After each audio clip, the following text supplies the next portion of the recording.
नमस्कार, मी प्राध्यापक सतीश शिर्के या यूट्यूब चॅनलवरती अनेक विषयाची व्हिडिओ त्या ठिकाणी आपण पाहतात आणि आपल्या पसंतीला सुद्धा उतरत आहात। अद्यापही आपण माझ्या चॅनलला नवीन असाल तर चॅनल लाईक करा, सबस्क्राईब करा आणि बेल आयकॉनचं बटन सुद्धा दाबा।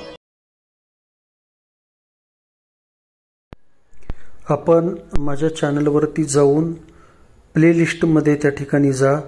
प्लेलिस्ट म्हणजे चॅनलची थोडक्यात अनुक्रमणिका असते। त्यामध्ये पर्यटन विषयक, शासन निर्णय असतील, शिक्षक भरती, करिअर मित्राच्या संदर्भात प्रेरणादायी व्हिडिओ सुद्धा पाहायला मिळतील आणि मिशन स्पर्धा परीक्षा म्हणजे स्पर्धा परीक्षेचे सुद्धा व्हिडिओ त्या ठिकाणी आहेत। इयत्ता 11वी 12वी भूगोलचा अभ्यासक्रम दिलेला आहे। शिक्षण विषय काय, जनरल, भाषणे आणि सूत्रसंचालन याविषयी सुद्धा अनेक व्हिडिओ त्या ठिकाणी आहेत।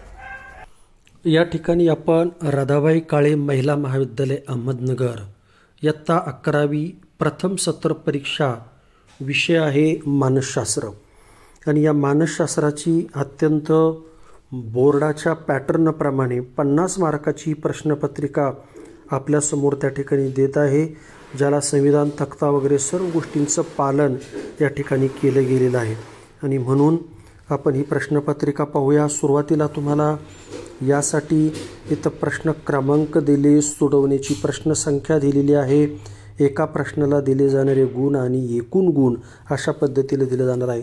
तर आपण यावरून स्क्रीनशॉट काढून घेऊ शकता आणि याचा अभ्यास करून 11वी प्रथम सत्र असेल किंवा भविष्यात बोर्ड असेल 12वी याच्यासाठी चांगला अभ्यास करू शकता। तर या ठिकाणी मी उत्तरांची चर्चा करतो, अधूनमधून काही सूचनांचंही आपण त्या ठिकाणी चर्चा करणार आहोत। तर यामध्ये प्रश्न पहिला आहे रिकाम्या जागा भरा। तर पहिला प्रश्न आहे मानसशास्त्र टिंबटिंब वर्तनाचा अभ्यास करते। तर वर्तनाचा अभ्यास करते ही रिकामी जागा त्या ठिकाणी आहे। टिंबटिंब त्या ठिकाणी मानसशास्त्रात मानसिक आजारांचे निदान व चिकित्सा यांचा अभ्यास होतो।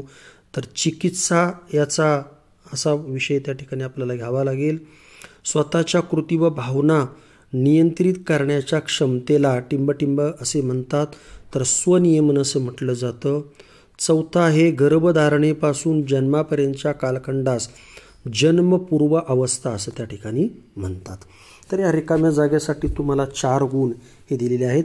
प्रश्न क्रमांक ब आहे पहिल्यातला, जोड्या लावा।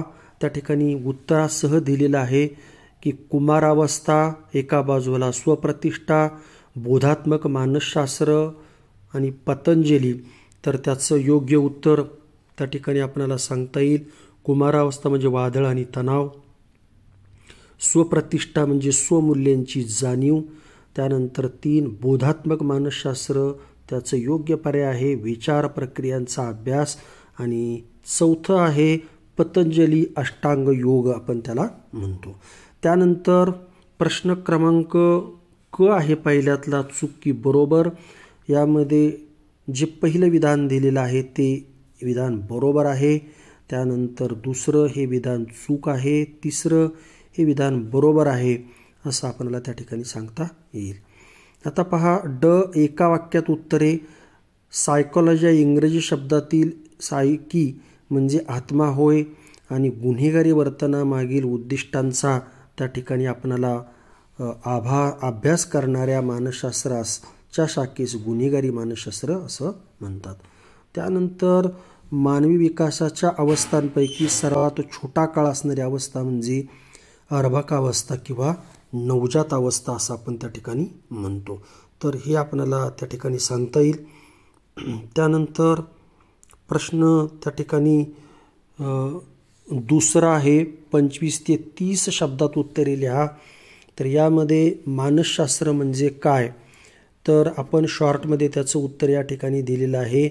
त्याच्या 4 पर्याय आपण दिले, त्यावरून दीर्घ उत्तर आपण त्या ठिकाणी लिहू शकतो।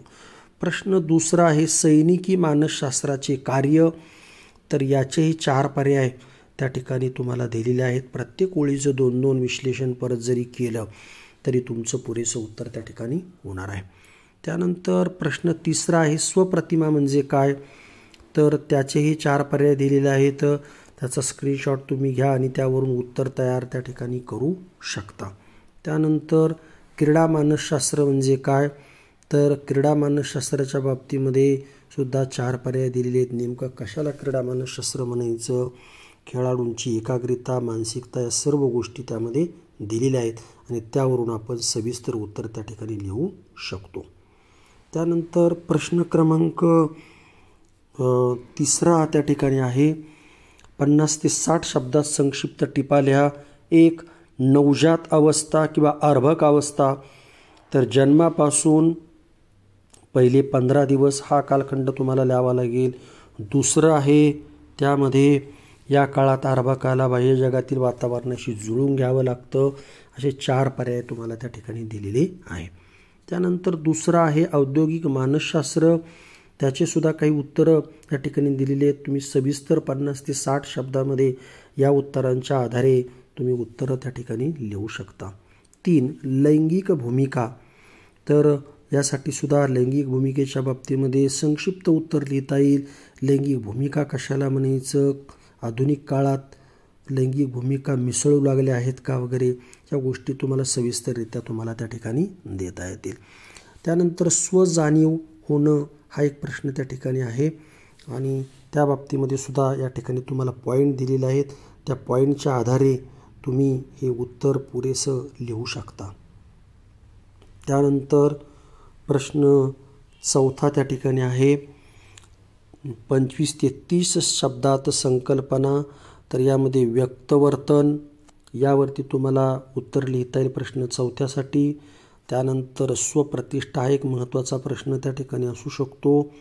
त्यानंतर स्वनियमन आहे, याचे 4 ओळीत उत्तर तुम्हाला त्या ठिकाणी दिलेलं आहेत. यानंतर अव्यक्त वर्तन हे आपण या ठिकाणी सांगू शकतो आणि त्याचं सविस्तर उत्तर लिहू शकतो.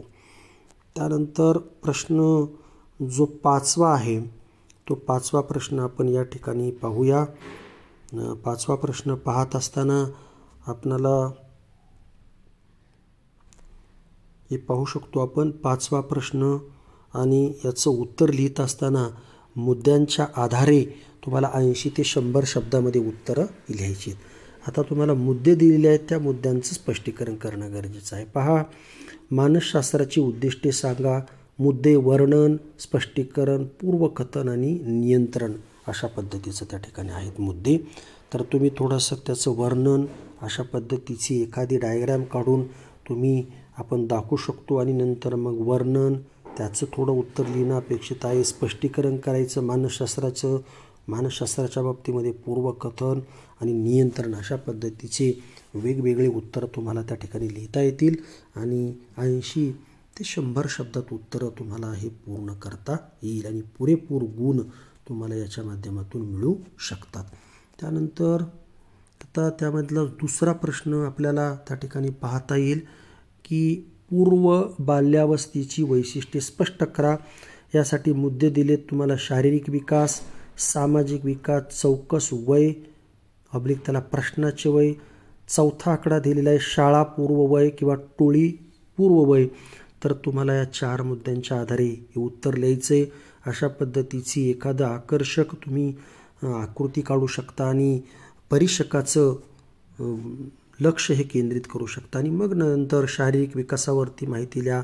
सामाजिक विकास, चौकस वय, प्रश्न विचारण्याचे वय, शाळा पूर्व वय आणि टोळी पूर्व वय अशा पद्धतीची तुम्हाला माहिती ही पूर्ण तिथं लिहिता येईल. सविस्तर उत्तरासाठी हा प्रश्न त्या ठिकाणी महत्त्वाचा असतो. त्यानंतर अजून एक प्रश्न आपणाला त्या ठिकाणी माहितीसाठी दिलेला आहे की कुमारावस्थेतील समस्यांचं वर्णन करा. मुद्दे आहेत इंटरनेट व्यसनासक्ती, 2 शाळा कॉलेजमधून सोडणे, 3 अवसाद, 4 आत्महत्या. तर नेमकं वयाची 12 ते 20 वर्ष हा कालावधी कुमारावस्था, किशोरावस्था म्हणून ओळखला जातो आणि या अवस्थेतील समस्याचं वर्णन पुढेप्रमाणे आहे. त्यामध्ये इंटरनेट व्यसनासक्ती, आत्महत्या, अवसाद आणि या पद्धतीचे जे पॉईंट आहेत त्या पॉईंटमध्ये प्रत्येकाचं थोडं थोडं उत्तर तुम्ही जर लिहिलं तर तुमचा या प्रश्नाचं उत्तर त्या ठिकाणी तयार होऊ शकतं. त्यानंतर प्रश्न क्रमांक 6 आहे. 6व्यामध्ये आपण जर पाहिलं तर आपण सांगू शकतो की 150 ते 200 शब्दात उत्तरे लिहायची. सविस्तर उत्तरांचा प्रश्न आहे हा. आणि याच्यामध्ये तुम्हाला मानसशास्त्राचा एक शास्त्र म्हणून जो विकास झाला त्याचे विस्तृत वर्णन करा असा प्रश्न त्या ठिकाणी आलेला आहे. मग पहा, मध्यभागी असं लिहिलेलं आहे 1, 2, 3, 4, 5 आणि 6 मुद्दे सुरुवातीलाच आपण लक्षात आणून दिलेले आहेत आणि नंतर मग एका एका मुद्द्याचं विश्लेषण आपल्याला त्या ठिकाणी करता येईल. त्यानंतर मानसशास्त्राच्या पूर्वीच्या व्याख्या तुम्ही सांगू शकता. बोधावस्थेचा अभ्यास यावरती माहिती घेऊ शकता. अबोधावस्थेचा अभ्यास, वर्तनाचा अभ्यास, बोधावस्थेचा अभ्यास अशा पद्धतीची माहिती आपण लिहिली. प्रत्येक मुद्द्याचं स्पष्टीकरण आपण त्या ठिकाणी जर केलं तर आपला या प्रश्नाचं सविस्तर दर्जेदार उत्तर त्या ठिकाणी तयार होतं. कशा पद्धतीनं मुद्द्यांचा समावेश केला पाहिजे ही माहिती आपल्याला त्या ठिकाणी देता येते.